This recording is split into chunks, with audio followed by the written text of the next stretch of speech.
اعوذ باللہ من الشیطان الرجیم بسم اللہ الرحمن الرحیم۔ اللہ تبارک و تعالیٰ کے نام سے شروع جو بڑا مہربان اور نہایت رحم کرنے والا ہے۔ چند دنوں سے سوشل میڈیا پر یہ دعویٰ کیا جا رہا ہے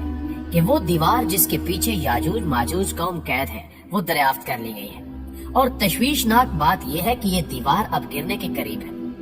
آج کی اس ویڈیو میں ہم آپ کو اس دیوار کے بارے میں تفصیل سے بتائیں گے کہ یہ دیوار کہاں موجود ہے اور اس بارے میں سائنسدانوں نے کیا انکشاف کیا ہے۔ اس کے علاوہ ہم آپ کو یہ بھی بتائیں گے کہ یاجوج ماجوج کس نبی کی اولاد میں سے ہیں، اور احادیث نبوی میں یاجوج ماجوج کے ظہور کے بارے میں کیا کیا ارشادات ہیں۔ یہ تمام تر تفصیلات جاننے کے لیے ویڈیو کو آخر تک ضرور دیکھیے گا، اور اگر آپ کو یہ ویڈیو پسند آئے تو اسے لائک کرتے ہوئے سوشل میڈیا پر اپنے دیگر دوستوں کے ساتھ شیئر ضرور کیجیے گا۔ تو آئیے چل کر ویڈیو کا آغاز کرتے ہیں۔ ناظرین محترم، کہا جاتا ہے کہ حضرت ذوالقرنین علیہ السلام کے زمانے میں یاجوج و ماجوج کے حملے وبال جان بن گئے تھے۔ ان کی روک تھام کے لیے حضرت ذوالقرنین نے پہاڑوں کے مابین اونچی اور مضبوط دیوار تعمیر فرمائی۔ حضرت ذوالقرنین اور سر ذوالقرنین کا ذکر قرآن کریم کی سورہ الکاف میں موجود ہے۔ جن ذوالقرنین کا قرآن میں ذکر ہے، تاریخی طور پر وہ کون ہے، اس سلسلے میں مفسرین کے درمیان اختلاف ہے۔ تاریخ کی کتابوں کے مطالعے کے بعد لوگوں نے حضرت ذوالقرنین کی شخصیت اور صد ذوالقرنین یعنی ذوالقرنین کی تعمیر کردہ دیوار سے متعلق مختلف اندازے لگائے ہیں۔ بہت سے قدیم علماء اور مفکر سکندر اعظم کو ہی ذوالقرنین مانتے ہیں، مگر بعض اس کا انکار کر کے یہ دلیل پیش کرتے ہیں کہ ذوالقرنین دراصل حضرت سلیمان علیہ السلام کا خطاب تھا، اس لیے سکندر اعظم ذوالقرنین نہیں ہو سکتا۔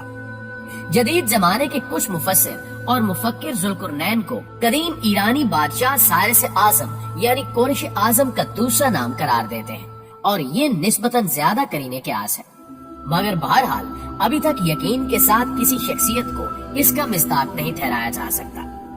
حضرت ذوالقرنین کی بابت قرآن نے صراحت کی ہے کہ وہ ایسے حکمران تھے جن کو اللہ نے اسباب و وسائل کی فراوانی سے نوازا تھا۔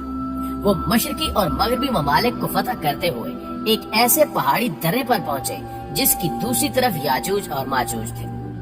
قرآن کریم کی سورہ کاف میں بحوالہ یاجوج ماجوج حضرت ذوالقرنین کے حالات بیان کرتے ہوئے فرمایا گیا کہ جب وہ اپنی شمالی مہم کے دوران پہاڑوں کے درمیان پہنچا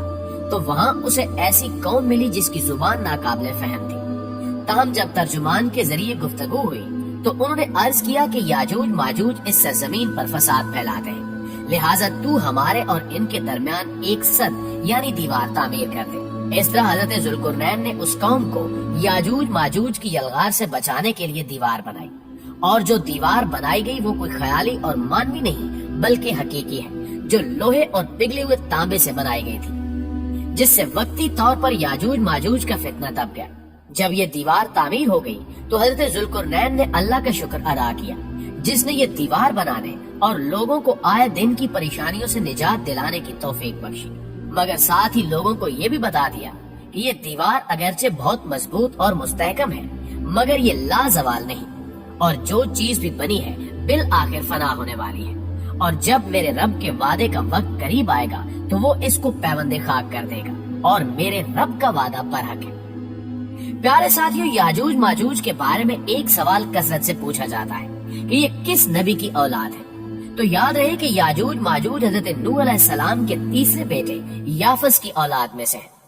یہ کہا جاتا ہے کہ یاجوج اور ماجوج انسانی نسل کے دو بڑے وحشی قبیلے گزرے ہیں جو اپنے ارد گرد رہنے والوں پر بہت ظلم اور زیادتیاں کرتے اور انسانی بستیاں تک تاراج کر دیتے تھے۔ قرآن مجید کی آیات، توریت کے مطالب اور تاریخی شواہد سے معلوم ہوتا ہے کہ یہ لوگ شمال مشرقی ایشیا میں زندگی بسر کرتے تھے، اور اپنے وحشیانہ حملوں کے نتیجے میں ایشیا کے جنوبی اور مغربی علاقوں میں مصیبتیں برپا کرتے تھے۔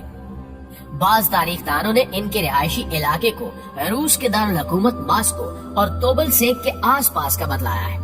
اور بعض کا خیال ہے کہ یاجوج ماجوج کی شہر تبت اور چین سے بحر منجمد شمالی تک اور مغرب میں ترکستان تک پھیلے ہوئے تھے۔ رہی یہ بات کہ صد ذوالقرنین کہاں واقع ہے تو اس میں بھی اختلافات ہیں، کیونکہ آج تک ایسی 5 دیواریں معلوم ہو چکی ہیں جو مختلف بادشاہوں نے مختلف علاقوں میں اور مختلف ادوار میں جنگجو قوموں کے حملوں سے بچاؤ کی خاطر بنوائی تھی۔ ان میں سے سب سے زیادہ مشہور دیواریں چین ہیں، جس کی لمبائی کا اندازہ 1200 میل سے لے کر 1500 میل تک کیا گیا ہے اور اب تک موجود ہے، لیکن واضح ہے کہ دیواریں چین لوہے اور تانبے سے بنی ہوئی نہیں ہیں اور نہ وہ کسی چھوٹے کوہستانی درے میں ہے۔ بعض محققین کا اصرار ہے کہ یہ وہی دیوار مارب ہے جو کہ یمن میں ہے۔ یہ ٹھیک ہے کہ دیوار مارب ایک کوہستانی درے میں بنائی گئی ہے، لیکن وہ سیلاب کو روکنے کے لیے اور پانی ذخیرہ کرنے کے مقصد سے بنائی گئی ہے، اور ویسے بھی وہ لوہے اور تانبے سے بنی ہوئی نہیں ہے، جبکہ علماء اور محققین کی گواہی کے مطابق سرزمین کفکاز میں دریائے حزر اور دریائے سیاہ کے درمیان پہاڑوں کا ایک سلسلہ ہے جو ایک دیوار کی طرح شمال اور جنوب کو ایک دوسرے سے الگ کرتا ہے۔ اس میں ایک دیوار کی طرح کا درہ بھی موجود ہے جو مشہور درہ داریال ہے۔ یہاں اب تک ایک قدیم تاریخی لوہے کی دیوار نظر آتی ہے۔ اسی بنا پر بہت سے لوگوں کا نظریہ ہے کہ دیوار ذوالقرنین یہی ہے، اگرچہ دیوار ذوالقرنین بڑی مضبوط بنائی گئی ہے جس کے اوپر چڑھ کر یا اس میں سوراخ کر کے یاجوج ماجوج کا ادھر آنا ممکن نہیں، لیکن جب اللہ کا وعدہ پورا ہوگا تو وہ اسے ریزہ ریزہ کر کے زمین کے برابر کر دے گا۔ اس وعدے سے مراد قیامت کے قریب یاجوج ماجوج کا ظہور ہے۔ پیارے دوستو، صحیح بخاری کی ایک حدیث میں حضور نبی کریم صلی اللہ علیہ وآلہ وسلم نے اس دیوار میں تھوڑے سے سوراخ کو فتنے کے قریب ہونے سے تعبیر فرمایا، اور ایک حدیث میں آتا ہے کہ یاجوج ماجوج ہر روز اس دیوار کو کھودتے ہیں اور پھر کل کے لیے چھوڑ دیتے ہیں، لیکن جب اللہ کی مشیت ان کے خروج کی ہوگی تو پھر وہ کہیں گے کہ کل انشاءاللہ اس کو کھودیں گے، اور پھر دوسرے دن وہ اس سے نکلنے میں کامیاب ہو جائیں گے اور زمین میں فتنہ و فساد پھیلائیں گے، یعنی انسانوں تک کو کھانے سے گریز نہیں کریں گے۔ تو اللہ تعالیٰ کی طرف سے حضرت عیسیٰ علیہ السلام کو حکم ہوگا کہ وہ مسلمانوں کو طور کی طرف جمع کر لیں، کیونکہ یاجوج ماجوج کا مقابلہ کسی کے بس میں نہیں ہوگا۔ حضرت عیسیٰ علیہ السلام اور ان کے ساتھی اس وقت ایسی جگہ کھڑے ہوں گے جہاں غذا کی سخت قلت ہوگی۔ پھر لوگوں کی درخواست پر حضرت عیسیٰ علیہ السلام یاجوج ماجوج کے لیے بد دعا فرمائیں گے، بس اللہ تعالیٰ ان کی گردنوں اور کانوں میں کیڑا پیدا کر دے گا جو بعد میں پھوڑا بن جائے گا، جس کے پھٹنے سے یہ ہلاک ہونا شروع ہو جائیں گے،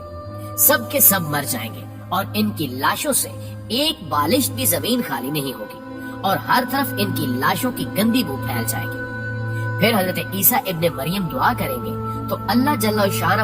اونٹ کی گردن کے برابر پرندے بھیجیں گے جو ان کی لاشوں کو اٹھا کر جانے کہاں پھینک دیں گے۔ پھر ایک بارش ہوگی جس سے کل زمین صاف شفاف ہو جائے گی اور ہر طرف ہریالی اور خوشحالی ہوگی۔ صحیح مسلم میں نواس بن سمان کی روایت میں وضاحت کی گئی ہے کہ یاجوج ماجوج کا ظہور حضرت عیسیٰ علیہ السلام کے نزول کے بعد ان کی موجودگی میں ہوگا، جس سے ان مفسرین کی تردید ہو جاتی ہے جو کہتے ہیں کہ تاتاریوں کا مسلمانوں پر حملہ یا منگول ترک جن میں چنگیز خان بھی تھا یا روسی اور چینی قومیں یہی یاجوج و ماجوج ہیں جن کا ظہور ہو چکا ہے۔ مغربی قومیں یہ خیال کرتی ہیں کہ انہی افراد کا پوری دنیا میں غلبہ و تسلط ہے، مگر یہ سب باتیں غلط ہیں، کیونکہ یاجوج و ماجوج کے غلبے سے سیاسی غلبہ مراد نہیں ہے، بلکہ قتل و غارت گری اور شر و فساد کا وہ عارضی غلبہ ہے۔ لہٰذا یہ کہنا کہ یاجوج ماجوج ظاہر ہونے کو ہے، یہ سب جھوٹ کے سوا کچھ بھی نہیں ہے۔ لیکن اس حوالے سے آپ دوستوں کی رائے کیا کہتی ہے، کمنٹ کر کے ہمارے ساتھ شیئر ضرور کیجیے گا۔ تو انشاءاللہ آپ سے ملاقات ہوتی ہے اگلی ویڈیو میں، تب تک اپنا خیال رکھیے، اللہ نگہبان۔